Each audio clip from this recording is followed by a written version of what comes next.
This is NFA Talk, the show that talks about guns and gun rights, keeping you up to date with what's currently going on, from the newest guns, promotions, and events, plus how we're lobbying for your rights.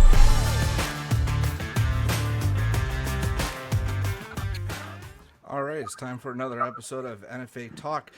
Today we're going to do some updates, and first of all, let's start with our new president, Blair Hagen. Blair, I'm going to give you the floor, and why don't you introduce yourself to everybody and tell them a little bit about yourself. Boy, introduce myself. If you've been a member of NFA for more than 5 years, you probably already know me, and you probably know who I am and where I come from. But for those who are not, I will give a brief rundown. I've been a member of Canada's NFA since 1995. I was a field officer in Vancouver, British Columbia from 1996 to 2004. I was British Columbia Vice President of the NFA branch from 2004 to 2005. I was National Vice President again before 2005 to 2007. I've actually been NFA president before, and that was between 2008 and 2010. After our national president, David A. Tomlinson, passed away, I assumed the role, and there were a lot of things going on then. We were in transition, becoming a different organization, and in that time, I took up the position of president to try to ease it through into that. So I was president before 2008 to 2010. In 2010, I became executive vice president of Canada's National Firearms Association. I've been a BC director since 2010. I've been an NFA honorary life member since 2009, holder of the Ray Laycock Memorial Award since 2014. Some of our newer members will not know who Ray Laycock was. That's Major Ray Laycock, who was a very, very prominent and important member of the political firearms community for a very long time through the 1960s, 70s, 80s, 90s in the previous NFA. I encourage you to do some research and find out who Ray Laycock was. And just because of happenstance, I am national president again. So if I'm new to you, I guess I'm going to become a lot more familiar in the near future. If you've been an NFA member for a while, you already know who I am. I don't need to explain that. So I find myself in this position again. I will take it on with great enthusiasm, and I will certainly give it my all to give this organization the leadership it needs going into the coming years as we continue our battle for firearms law reform. Awesome. Thank you, Blair. And seeing as you moved up to president, that means your spot became vacant. So now I'm going to introduce our new vice president. That would be Rick Igercich. Hey, everyone. For those that don't know me, my name is Rick Igercich. I've been on the NFA for 14 years. I've been Ontario director for 5 years. I'm just going into my 6th year now, and I'm your new vice president. A little bit about myself. I've been a firearms enthusiast just about all my life. I started shooting guns when I was 7 years old, with shooting on the farm with my dad with little Weatherby 22 is actually what I started with in a prone position. I worked my way up there from there. I've been involved with firearms and competitive shooting just about my whole, actually my junior and adult life. I started off as a trap shooter. I was on the Amateur Trap Shooting Association ATA youth team in Ontario. I actually shot for my high school back then when you could shoot guns at high schools, and nobody really had any concern about that. And after that, I became an avid pistol shooter. I shot a bunch of bullseye in national match, and kind of graduated on to IPSC and have been doing that. I actually got my black badge in 1986, which is a million years ago, it seems like, but I've been doing that ever since. And I still do a lot of long range shooting and a lot of competitive trap, not so much the trap anymore. I kind of laid back on that a bit and focused more on the IPSC. But, guys, you'll see me on the range all the time, talking to our members and stuff and giving them the heads up of what's going on in Ottawa and stuff. I'm in constant communication with Blair and with Charles, our lobbyist. And other than that, that's what I've got to say, Jordan. Awesome. Thank you, Rick. And of course, Charles, how's it going? Hello, everybody. So I guess what we'll do is we'll move into a quick lobby report with Charles here, and Charles, to get what's going on in Ottawa, what's going on in the gun industry. Okay, well, you know what? Parliament is back. The 44th Parliament has come together. Unfortunately, it's come together under a minority government governed by Justin Trudeau. So we know that's all bad news. They're not even trying to hide it anymore. We watched the throne speech, and they basically reiterated what we heard in the election campaign, that they're going to basically continue their civil disarmament agenda. And so we were prepared for that. So just the other day, the new public safety minister, Marco Mendiso, he got his mandate letter.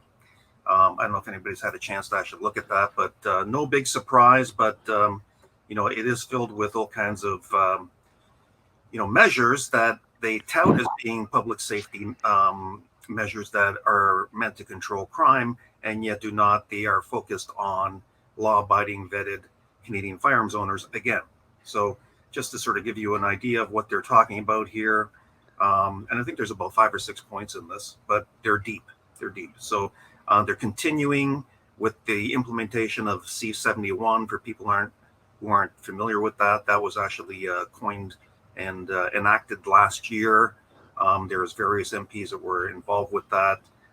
That is being rolled out over time, and we're going to see more of that now. And also, during the campaign, the Liberals kind of walked back their call for mandatory buybacks of the so-called military-style assault rifles that they coined, which is a made-up definition.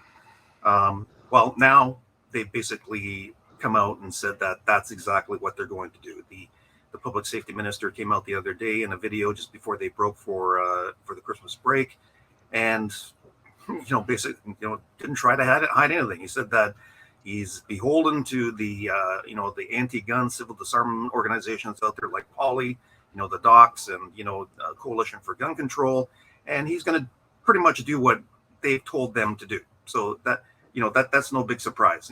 What's interesting about this is that during the election, I think it was Bill Blair talked about the Aaron O'Toole during the campaign being beholden to us, and there's no evidence of that. It was basically slander. But now they've actually come out. The Liberals have come out and said, yes, we are beholden to Polly and everybody else. So the hypocrisy of this government is it's never ending. It's just unbelievable. Anyway, there's some more here going on. They're requiring that magazines that can hold more than 10 rounds in long guns, for instance, if you're, the old Lars and AR-15, and there's other ones out there as well too. Maybe even the, venerable, Lee Enfield. What they're going to have permanently changed to meet some kind of a new measure. And of course, we know that these measures have nothing to do with gun or crime control. There's all kinds of empirical evidence that already says that magazine size 1, 2, 20, 30, that is not really the issue, right? Everybody who's practiced, quickly loading magazines with their AR-15s, for instance, will see that you're not really slowed down by even a five round mag. You just become more proficient. That's not the problem. It's the person who's operating that gun and what they're using it for. Either they're setting it up for a dastardly deed. Most of us are just going to the range and just having some fun. Once again, another misdirected measure from your tyrannical leader, Mr. Justin Trudeau, and so no big surprise. I'm sorry. I look at all these things and it's just, I got to shake my head because, I mean, we've been working hard for years now, giving them empirical evidence showing that all these measures are ineffective at keeping, these miscreants out there from misusing their firearms. It only harms us, the law-abiding firearms owners we have an enhanced security check. We are actually safer than the public out there. So once again, it's a misdirected thing. There's no doubt in my mind, and there should be no doubt in your mind that they are just using this whole circumstance as a veiled way to advance their civil disarmament program. And make no mistake, it's not just about the semi-automatics and, of course, the pistols, which will probably be coming up in the next quarter of the year. This is about all guns. Okay, so this is a rabid activist government. That I don't have to go into all the different things that they've gone down the rabbit hole, and gun control is one of them, and that means all guns. As the public safety minister came out the other day and said that, oh, we're not trying to disturb your recreational pursuits. Well, they are, right? So they're lying. They just lie and then expect us to believe it. Well, you know what? For me, the trust of this government is gone. It doesn't matter even what they say. They could tell me that the sky is blue, and I still wouldn't believe it. Well, that's exactly it, Charles. And the firearms community of Canada, and I've been at this a very, very long time, and I've seen the Liberals roll out time and time again their civil disarmament agenda. Now we're coaching it in terms of where we're not attacking legitimate gun owners, we're not attacking hunters, we're not trying to do anything that's really untoward. And every time they do this, they prove the opposite. And I have to tell you that nobody believes them anymore. I think there's probably two tame liberal gun owners in Canada who still believe this nonsense. Okay. And, they may, stand up in the media and on the CBC and that sort of thing. Well, I think these are reasonable restrictions, but nobody else. You're quite you're quite right. The line in the sand has been drawn. This government is kowtowing to civil disarmament fantasists. And the sad thing about this is Canadians are going to suffer. And, they're not just going to suffer, they're going to suffer more. Canadians have been suffering under these gun laws for, really over 50 years. And every round of liberal gun control attacks the legitimate law-abiding use of firearms in this country. And believe me, I'm a C68 guy. That's why I became involved in this. And we knew then that, the mask was off.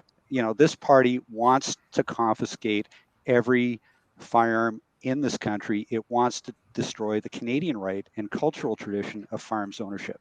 So there's just no other way to put it now.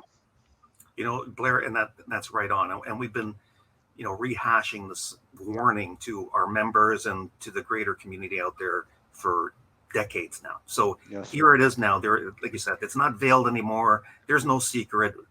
This is an agenda. So, unfortunately, this is going to get worse before it gets better. We see what the Liberals are planning, and they've actually used those words. They already have a plan involved, to try to confiscate, fire or handguns coming up. So, that leaves us.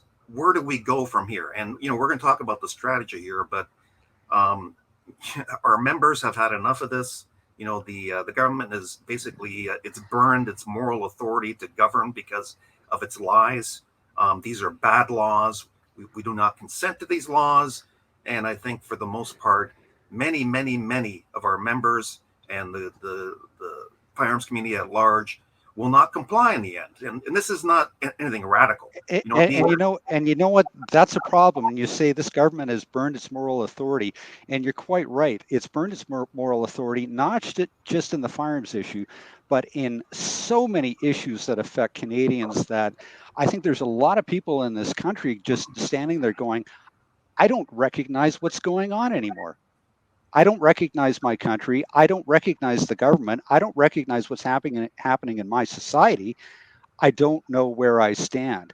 Yes. And certainly where firearms owners are concerned, it's a case of I've got this letter from the RCMP saying you're going to come and take my stuff. We don't know when. We'll tell you what you have to do. And I'm going, what happened to the basic principles that this country was founded on? Okay, the respect for private property rights, the respect for the rights of law-abiding citizens. Okay, which we are. Okay, there's no question about that. Even the liberals, when they pay lip service to this issue, say, well, we know they're law-abiding and we expect them to be law-abiding, and we know they're not the problem, but we're going to take your property anyway. We're going to take your rights anyway. Okay, and it's this liberal idea that if you're a firearms owner, and what they consider to be a law-abiding firearms owner, a firearms license holder, okay, if you complied with the liberal firearms program that was enacted back in 1998 and actually got a firearms license or registered or re-registered your guns and are in compliance with the system, you know what? They still consider you the same type of danger to public safety as any criminal on the streets of Toronto, Montreal, or Vancouver. There's no difference. Okay. They look at you the same way, and you have got to understand and accept that. Your government does not respect you. Your government does not think you should have the same civil rights as every other Canadian. That is where we're at now. And I think you'd agree. Just to underscore that, Blair, and I want everybody to understand that the way they rationalize these overreaches is like this. Okay, so this is a government that, you're right, it doesn't care about doing the moral, ethical thing. We can see how many times Justin's been entrapped by his own blunders. Okay, but what they're doing is that this is all about popularity. Okay, so if there is something that is popular that will keep the liberals in power and get them reelected, and their internal polling says that it's okay, they will run with it despite it being ineffective, unjust, immoral, or whatever. And that's what's going on. So basically, and I got to hold you there. Yeah. I got to hold you there. Yeah, internal polling, what is popular? Let's look at that. Yes. And as we know, civil disarmament is a popular issue for progressives, for left-wing progressives, for liberals. Okay, right. But that's it's also just to interject there too, Blair. The last election, when the Conservatives started leaning to the left and got away from their gun policy, I've been out on the road a lot. People are disillusioned. We need to get the CPC back on the straight and narrow with the stuff they're doing too, because people are also disillusioned with them. And that's a good segue into that issue. What happened in the last election? And I address that in my next column in Canadian Firearms Journal. Okay, I think I lay it out pretty plainly. And the CPC went into the last election in a fairly strong position, and they had good policies on firearms. Okay, we communicated those to our members, and I got to tell you, I mean, over the last few years, we've taken a lot of flack from people in the firearms community, and from some of our members saying, we understand why you support, why you communicate the CPC policy on firearms. We understand why you participate in that side of the political issue, but there's this new party. There's this new party, the PPC, the People's Party of Canada, Maxime Bernier, and he's got great firearms policies. Why don't you put more support behind that? And the thing is, Canada's National Firearms Association does not support political parties. We communicate firearms policy platforms. That's all we do. And I got to make that plainly clear. Okay. We do not get involved in supporting one party or another. We are completely nonpartisan in that way. You got a bad firearms policy, we're going to report that. We're going to communicate that to our members and members of the firearms community. You have good firearms reform policies, we're going to communicate that too. And we're going to communicate that to our members. A lot of our members are also members of the Conservative Party of Canada. Kind of goes without saying, firearms rights are part of conservative politics in Canada, and obviously, we would share members. And I know that we have a lot of members, NFA members, who are also members of the Conservative Party, who are extremely disappointed by that party's performance in that campaign. Here's what happened. They went into that campaign with a very, very strong policy. It was a good policy. It wasn't perfect, okay? But it was a policy that we could support and we could work with towards electing a government that would consider further firearms law reforms, past the reforms that we saw under the last conservative governments of Stephen Harper, Bill C-19, the end of the long gun registry, Bill C-42, minor reforms to Firearms Act regulations. Okay, fine. They have a good chance of forming government, and we communicated that to our members. These are good policies. They're solid policies that can be built on. Make up your own mind. Vote for them if you feel that that is the case. Here's what happened late in the campaign. The Liberals decided we're starting to lose popularity here. We're going down in the polls. It looks like the Conservatives are going to have a real chance to form government here. What do we do? What do we do? Their internal pollsters say, well, you know, this firearms thing is really popular with progressives. I mean, your supporters really, really support this. It's great. Get rid of the guns. It's all good. But what can we do with this issue that might compromise the conservative effort? Well, here's what you do. You, in the last days of the campaign, here's your chance to try to turn that vote around. You put out a big campaign claiming the conservatives are going to legalize assault weapons. They're going to be weak on guns. They're going to be kowtowing to the gun lobby. And you know, a lot of liberal MPs went down that road. And it was a very, very strong message, not to liberal voters. It was a message to rights and freedoms voters in this country. People who thought, well, I think I'll probably support the conservatives because they're our best chance to replace Justin Trudeau's Liberals, our best chance to elect a government that's going to pursue firearms law reforms. But what the effect it had was this. It communicated a message that the conservatives really handled very badly. The conservative leader was put in a position of having to defend his position. He did not do it well. He backed off a fairly strong conservative message on firearms law reform. He equivocated on, and that sent votes to the People's Party of Canada under Maxime Bernier. Our members who feel so passionate about this issue, who take it very, very seriously, and I've talked to them. I've gotten the phone calls, I've gotten the emails, okay? And they said when the conservative leaders' equivocation on firearms rights and firearms law reform was reported in the national media, my vote went to Maxime Bernier. And there was hundreds of thousands of votes that the conservatives lost because they went off message. They did not hold true to their principles. They did not hold true to their policies, and they paid the price for that in that election. Well, not only on this issue, on many other issues. I think we all know that. Rick, you can speak to that. Well, yeah, on several issues, it was a complete shift, as far as the carbon tax, climate change. The big thing was the guns, though. When the Liberals came out with those attack ads, the Conservatives took it hook, line, and sinker. They swallowed it, and they did a complete shift. Within a day, it almost appeared they did it in a day. They did a complete shift from supporting gun rights, gun owners to, well, you know what, maybe we'll go with the OIC. Maybe we'll... Well, you know what? I don't know if it was a complete shift, but the messaging was so badly considered and so badly undertaken that it appeared like a complete shift. And I took part in many conversations with, conservative MPs, people in the Conservative Party on this who said, no, that's not what the leader meant. No, that's not what we're talking about. And our message that no, our members across Canada, firearms owners, rights and freedoms voters, because you don't have to own a gun to believe in this, okay? We have supporters right across the political spectrums who believe that this is a Canadian right and cultural tradition, and it's a litmus test. It's a canary in the coal mine. If you back off of firearms freedom, if you back off of firearms law reform going forward, you're weak on the issue, and I don't know if you deserve my support.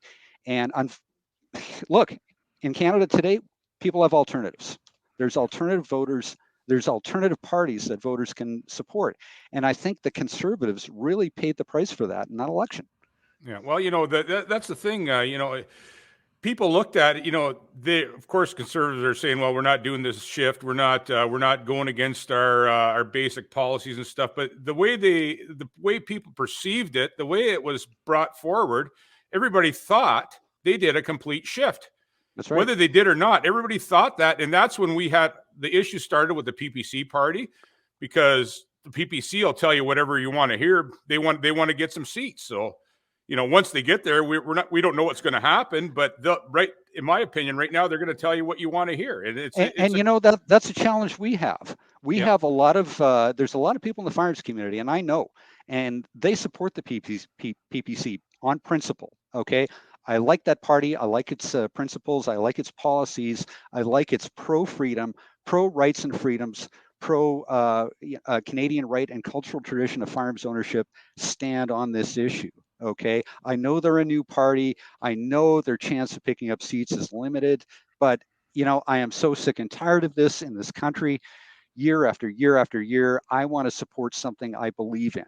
And our challenge, certainly with National Firearms Association, was to respect, the beliefs of our members. Hey, I understand why you say that, but the fact of the matter is, if you are going to have legislative change in Canada, you have to elect governments. Okay, only a government can enact legislative change, and all due respect to the PPC, all due respect to Maxime Bernier, they're just not at that point yet. They certainly weren't in the last election. They weren't in the previous election. And I got to tell you, we got a lot of people now, sitting here now going, what do I do? I know this is a right that must be protected. I must be politically active to do it. And what is the best vehicle to go forward doing that with? And the performance of the Conservative Party of Canada in the last election really undermined that. So I know there's a lot of conversations going on in that party now. I know there's a lot of people asking, where did we go wrong? I know we've told them where they went wrong, and we'll continue to do that. I know our members who are also Conservative Party members will continue to do that. But at the end of the day, they got some decisions to make, because Canadians have alternatives. Canadians have deeply held beliefs on this issue. This is a Canadian right and cultural tradition. This is part of who we are. This is the part of what this country is, what it was founded on, our history, and our future. And if politicians are not willing to embrace that, Canadians will develop different political vehicles to do that. And it's happened in the past, in the late 1980s, early 1990s with the Reform Party. That whole movement that went on and the unification that took part in the early 2000s, that was a very, very dark period for a lot of Canadians. We don't want to do that again. I don't think we have to do that again. There's good people in the Conservative Party who understand this on the same terms that we do. Okay? Turn on your mic, Charles. Underscore what you were just saying there about that there's a lot of people in the Conservative Party that are still on our side. Unfortunately, like you said, we are in a dark period because, the Conservative leader basically painted himself into a corner with his flip-flop, right? Now, if he flip-flops back to his original stage again, right, it's another flip-flop. And of course, the Liberals will take that and they'll run with it. So, this is something that the party has to deal with. There's the messaging was strong going into the election, like you said. They fumbled it at the end. We don't know why, but like you said, that had a very bad effect, right? So this is going to unfold. I'm thinking pretty early in the next quarter, right? For people who don't know, there's a shadow caucus within the Conservatives that are ready to pull the trigger on a leadership review. I know they're trying to put this off to, the next convention, which is in 2023, like right before the next election, which is ludicrous. But if it's going to happen, it has to happen earlier than later. So look for that in the next quarter. I'm looking at this very closely. Of course, I'm in touch with many MPs, so I have my finger on the pulse here. So I will definitely, let everybody know what's going on. This is a conversation Conservatives have to have, and that's fine. I mean, we are not the Conservative Party. No. a hell of a lot of our members are, and they're going to be taking part in this. And God bless them. I know they'll do the right thing. But at the end of the day, the party will decide what kind of party it wants to be. If it will once again come back to those basic principles that embrace this right and cultural tradition, embrace property rights. Yeah, no, I think, you know what? I think they realize what happened. To be perfectly honest with you, I think they realize how they fell down on the job late in that campaign, the mistakes that were made. And I don't know about you guys, but I think they will do the right thing. Wow. And with the proper guidance from our members, other rights and freedoms voters, people who believe in rights and freedoms in Canada, yeah, no, I think they will get back on track. But again, at the end of the day, we can comment on this because we have an expertise coming from the firearms side of the rights and freedoms issue. But again, it really depends what Canadians want. I'm pretty confident. I know what Canadians want. I've been doing this for a hell of a long time. I know how these issues sort of roll out and transpire. And it's for a lot of people. And when you're listening to us talk about this issue, you might think, "Oh my God, it's chaos! It's, oh my God, they stab in the back, this, that." No. This is politics as usual. Exactly. Okay. What our members need to know, no matter who's in power, we're going to give it our all to fight for our rights. All our members, all firearms owners across Canada need to know that the NFA is going to be there for you. Hopefully we can get somebody in power that we can deal a little better with, but doesn't matter who it is. We're going to be there 1,000%. Given our people are so focused. They're so passionate about what they do, and they're going to be giving it their all, no matter who's there. And that's so the thing. As a segue there too, I just want to mention the Mass Casualty Commission that's coming up very shortly. Everybody knows that it was postponed from November. Looks like it's going to be in January. We'll see what happens with COVID. Maybe February. It's kind of up in the air. But once again, I just want to let everybody know that the NFA is a formal participant in that Mass Casualty Commission. If people don't remember what that was, it was the mass murders that happened in Portapique, and so we are one of the two organizations out there that are entrenched in that process. I do have to tell you that I'm seeing some bias, and we are challenging the commissioners in this mass casualty commission to explain why certain things are happening. For instance, I can tell you that there's only two pro-gun orgs that are in this thing as participants, and we've been forced to collaborate as one. Okay. And then if you look at the other side of the list, there is something like 10 groups out there that are anti-gun, women's groups and things like that. Many of them are government funded. And I brought this up with the commissioner. I said, well, they're almost the same, same entities. Why not put them under the same umbrella? Of course, that's not part of the narrative here. You can see this thing being set up, and another thing is that the basis of the Mass Casualty Commission evidence is this thing called the foundation documents. So everything is being uploaded into this, all the reports, the police things, witnesses, and their testimonies and things like that. So that's what's going to be mined in the end for the final decision, and of course the recommendations. Well, I can tell you that is being, controlled very tightly and done sort of done privately in terms of what's going in. And on top of that, we're now finding out that many of the witnesses have been forced to, well, not forced to, they probably have been bought off to sign non-disclosure agreements, meaning that there's key information here that's not going into the foundation documents, and that's going to affect the final decision here. So basically what you're saying, this is not a transparent process.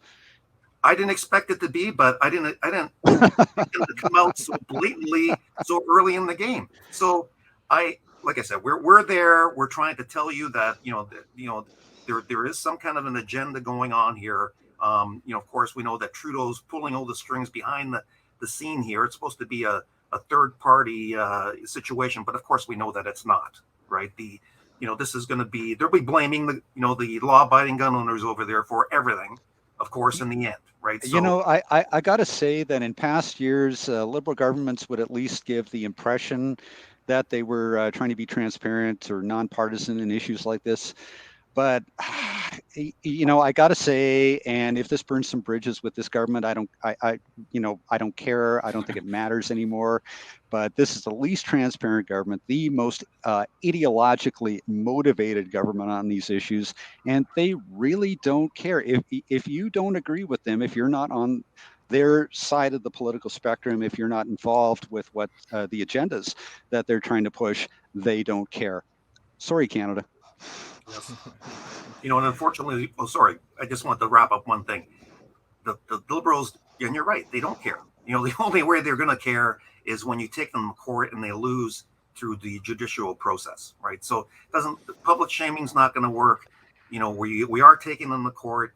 Of course, we all know the May 1st deadline is coming up where we have to surrender our private property to this unjust government. I personally believe that will be delayed because of the judicial process of the review of the evidence that's coming up in September. That may even be pushed up further. So this may be well into another year before we see the conclusion of that whole gun grab situation as well, too. Well, I think you're right for that reason and several others. I mean, what some people don't really consider here is the logistics involved with the Liberal proposals. Okay. It's wonderful to make these proposals and the underhanded way that they went about doing it with the order in council. But when the rubber hits the road, how do you get it done? And this is what they're finding now. It's not that easy. There's a lot of issues that come up, logistical, even in terms of people's rights, freedoms, and property. Okay. So a lot of people think just because, the government said they're going to do this, so they're going to do it. Well, there's several things that get in their way. Even the planning for this is in its very early stages. Okay. They have not figured out, well, we want to get the guns. How are we going to actually get them? How are we going to actually, this is a huge country. Okay. And we're talking about something in the order, even by the government's own lowball numbers of firearms that it wants to confiscate. I mean, where do they go? How do you get them? How do you make this happen? When they dreamed this nightmare up, they didn't take that into consideration. And this is par for the course for liberals when it comes to the gun issue, gun control. It was the same thing back in the 90s with C-68, where we're going to register every gun in the country in 5 years. You think that's going to really happen? No, we're going to do it. It's going to happen. Yeah, no. Gun owners are going to line up to do it. They're going to fully cooperate because it's the law. Okay. They're going to have no problem with it because they're law-abiding. They, even if they don't agree, they support it. And it's going to happen. And even in the 1990s with consecutive liberal majority governments, they couldn't get it done. Okay. Because, they like to bite off more than they can chew. And I think they may have done that with this particular issue as well. All right. So just before we wrap it up, because we've been going for about 40 minutes now, I just want to address what's going on with our social media. We're getting a lot of emails from our members that their stuff is being removed, that they're being censored. Please understand, it's not us. It's the social media giants out there, the Facebook, the Instagram, the Twitter. They have this community standard. We're not removing your stuff. Bear with us. We're trying hard. We did actually have a meeting with the head of Facebook. We consulted with them. Are they listening? Just like the Liberal government, no, they're not. So keep in touch with us, because we don't know how long our social media is actually going to hold out, seeing this state that we're in right now. Visit NFA.ca. Definitely sign up for our email blast. If our social medias go silent, it's for the reason of Facebook and all them closing us down, because we're a firearms org. We're gonna have our email still active, and they can't touch us there. So I just want. I would add to that. I mean, if you feel you have a problem with NFA social media, if you feel that you've been treated unfairly, by all means, get in touch with us. Okay, we will deal with you on a personal basis, and we'll try to work through that problem. Absolutely. So I think we've done pretty good tonight. Let's leave it at that. Hopefully, maybe next week or before the new year, we're planning on a wrap-up show. We're going to have everybody on here. We'll go over everything of 2021.